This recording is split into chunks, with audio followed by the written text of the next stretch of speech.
Hello everyone, मैं राजेश भंडारी आप सबका स्वागत करता हूं अपने चैनल इलेक्ट्रिकल अड्डा में। आज जो मैं आप सबके सामने नेक्स्ट वीडियो लेके आया हूं वो लेके आया इंपॉर्टेंट क्वेश्चंस या important topics for class 9 science. ठीक है, क्लास 9 का जो साइंस का पेपर है कल, उसके लिए कुछ इंपॉर्टेंट टॉपिक्स लेके आया हूँ आप लोगों के लिए। ठीक है, तो जैसा कि हमने इससे पहले मैथ्स के ऊपर बनाया था, तो उसमें से बहुत सारे क्वेश्चन ऐसे थे जो आपके एग्जाम में आए थे।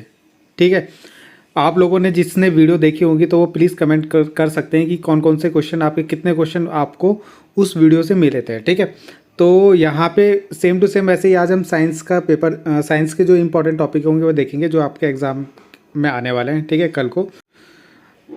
तो ये वीडियो जो है थोड़ा लेट हो चुका है, मगर कोई नहीं। ठीक है, आप इसको इन टॉपिक को आज रात को जो है कंप्लीट कर लेना। ठीक है, तो सबसे पहले इसमें जो टॉपिक होगा आपका, difference between solid, liquid and gas. जो हिंदी मीडियम वाले हैं वो भी देख सकते हैं। ठोस, द्रव तथा गैस में अंतर, इनमें डिफरेंस ज़रूर याद कर लेना। ठीक है, पहला पॉइंट।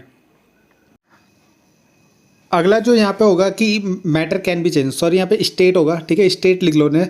स्टेट को कैसे चेंज करते हैं? स्टेट मतलब जैसे हमारे पास सॉलिड है ना। स्टेट मतलब अवस्था। ठीक है, हिंदी में बोलेंगे अवस्था। तो मान लो मेरे पास सॉलिड है, सॉलिड मतलब ठोस है।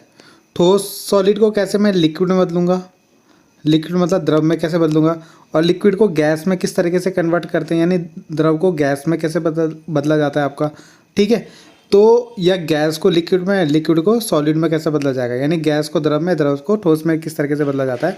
तो यहाँ पे आपका एक तो इफेक्ट ऑफ टेम्परेचर, यानी टेम्परेचर को चेंज करके भी ये चीज़ कर सकते हैं हम, स्टेट को चेंज। जिसके अंदर आपको पढ़ना है मेल्टिंग पॉइंट क्या होता है, बॉइलिंग पॉइंट क्या होता है। ठीक है, तो ये चीज़ हो गया आपका। उसी के अंदर आपका देखो, यहाँ पे मैंने ना जिन जिन में पिंक कलर कर रखा होगा वो आपका ज़्यादा इंपॉर्टेंट है, उनको तो आपको करने है। ठीक है, तो सबसे पहले इसके अंदर आपको एक चीज़ और पढ़ना है, लैटेंट हीट क्या होता है। अब लैटेंट हीट जो होता है, यानी गुप्त ऊष्मा जिसको हिंदी में बोलते हैं, वो दो प्रकार की होती है, एक फ्यूज़न और एक वेपराइजेशन। तो दोनों की डेफिनेशन आपको पढ़नी है और इनका एग्जाम्पल याद रखना है। ठीक है, अगला है effect of change of pressure. जैसे अभी हमने टेम्परेचर को चेंज करके स्टेट को चेंज करा, वैसे ही प्रेशर से भी हम क्या कर सकते हैं, स्टेट को चेंज कर सकते हैं। ठीक है, अवस्था को परिवर्तित कर सकते हैं, प्रेशर यानी दाब को चेंज करके। ठीक है, ये आपको पढ़ना है।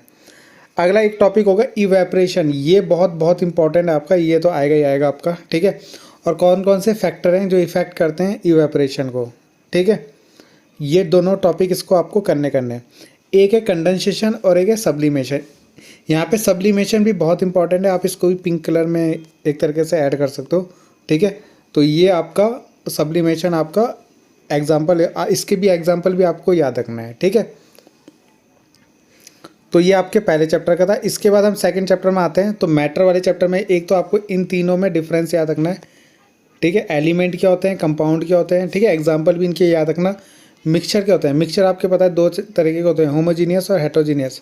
इन दोनों को जरूर पढ़ लेना। ठीक है, अच्छे से विद एग्जाम्पल।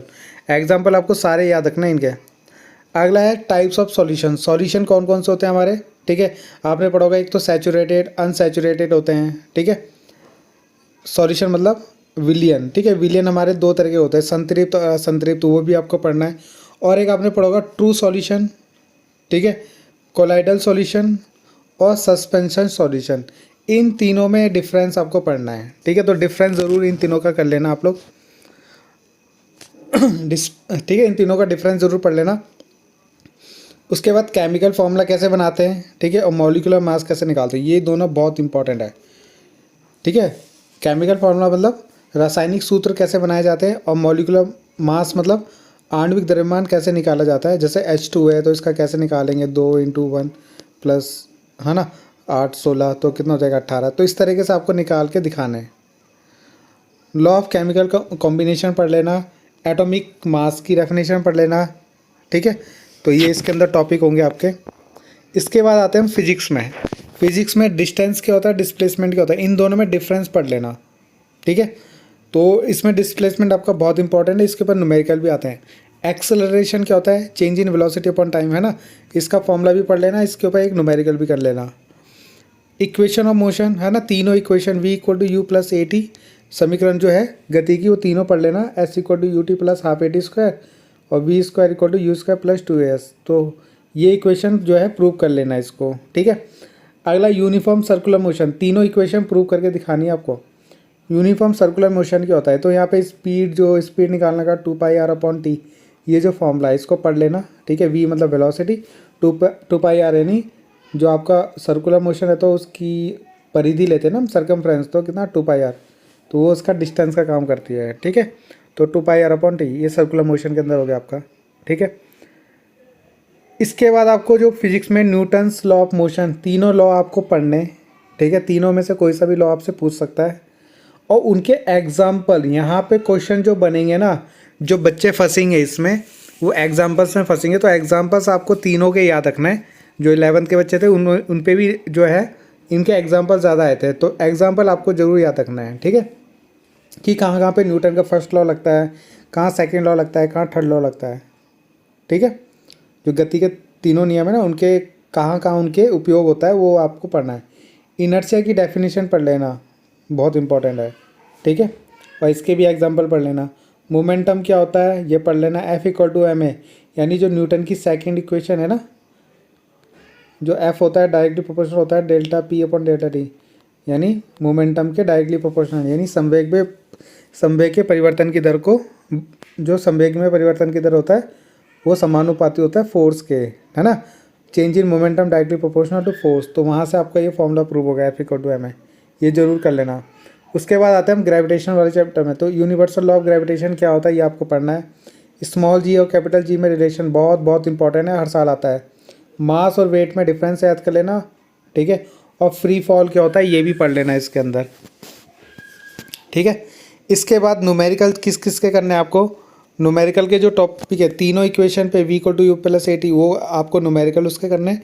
डिस्प्लेसमेंट के न्यूमेरिकल पूछता है किस तरीके के, जैसे कोई ऑब्जेक्ट यहाँ से चलना स्टार्ट हुआ, है ना, मान लो A से B गया तो इसका डिस्प्लेसमेंट कितना होगा, तो वही होगा। अगर B से A आ गया तो कितना होगा, तो 0 हो जाएगा। तो इस तरह के न्यूमेरिकल इसके अंदर आते हैं। वेट के ऊपर W=mg, है ना। जैसे ये पूछ लेगा कि मून से रिलेटेड क्वेश्चन आते हैं आपके, वेट इन मून, वेट इन अर्थ, है ना। तो मून में जाके 1/6 हो जाता है। जैसे अर्थ में जो मून में जो वेट होता है वो अर्थ के वेट का 1/6 होता है। तो इसके ऊपर न्यूमेरिकल आपके बन सकते हैं। मोमेंटम P=mv पे न्यूमेरिकल छोटा सा। केल्विन को डिग्री सेल्सियस में कैसे बदलते हैं, डिग्री सेल्सियस को केल्विन में कैसे बदलते हैं, ये वाला न्यूमेरिकल आप कर लेना। एक्सेलरेशन के ऊपर A=v-u/t, ठीक है। आपका एक्सेलरेशन भी दो तरीके का होता है, एक होता है रिटार्डेशन और एक होता है एक्सेलरेशन। एक्सेलरेशन यानी त्वरण जो बोलते हैं जिसको, ठीक है। तो त्वरण आपका क्या होता है, एक तो बढ़ने वाला होता है और एक घटने वाला होता है। तो जो आपका बढ़ने वाला होता है उसका एक्सेलरेशन, जो घटने वाला होता है उसको रिटार्डेशन, जिसको हिंदी में मंदक बोलते हैं, ठीक है। ये आपको पढ़ना है। और यूनिफॉर्म सर्कुलर मोशन जो अभी मैंने बताया 2πr/t, इसके आपको न्यूमेरिकल करने हैं, ठीक है।